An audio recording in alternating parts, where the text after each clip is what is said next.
puso. Saan ba to patungo? Di ko alam. Di ko alam.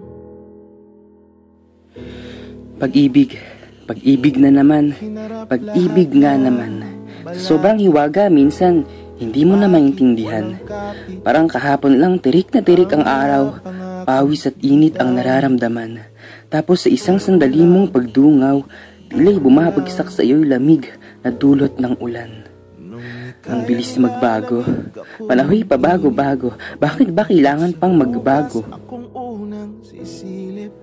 Hawak ko ang iyong kamay, ngunit para akong nakakapit sa isang sanga na marupok na't malapit nang maputol. Sabay tayong naglalakad, ngunit para ang mga paa mo ay bumabagal at tila sa pag-usad nito ay may hadlang na tumututol. Yakap kita, ngunit para akong nakayapos ng mahigpit sa isang bato sa gilid ng bangin. At ang batong ito ay unti-unting nagiging madulas. Noong tumitig ako sa iyong mga mata, para ba akong nanonood ng isang pelikula? Ang nakikita ko ay isang sulok na unti-unting nagdidilim, na tila'y nagbabadya ng wakas. Sa madaling salita, katapusan. Akala ko sa kalendaryo lang may katapusan. Akala ko sa exam lang may finals. Akala ko sa graduation lang may pagtatapos. Akala ko sa Korean novela lang ang may last episode.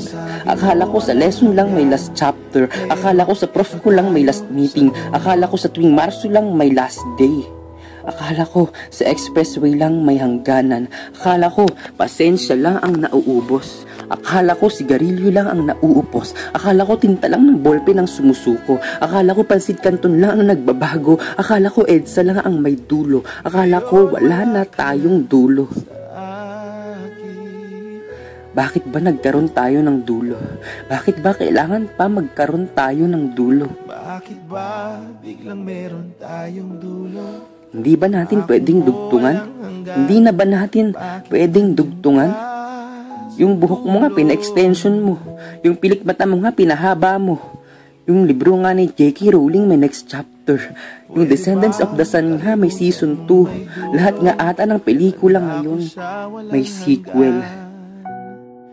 Pangako mo walang hanggan. Ang sakit lang isipin na bagyo na lang talagang may pag-asa.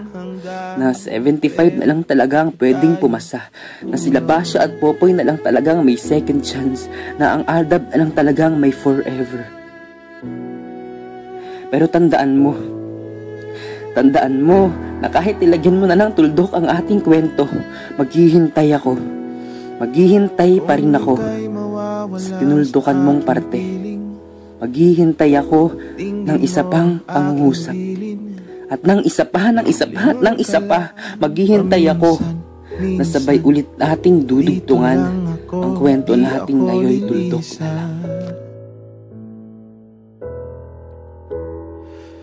Sa ating dulo, di ako lilisan.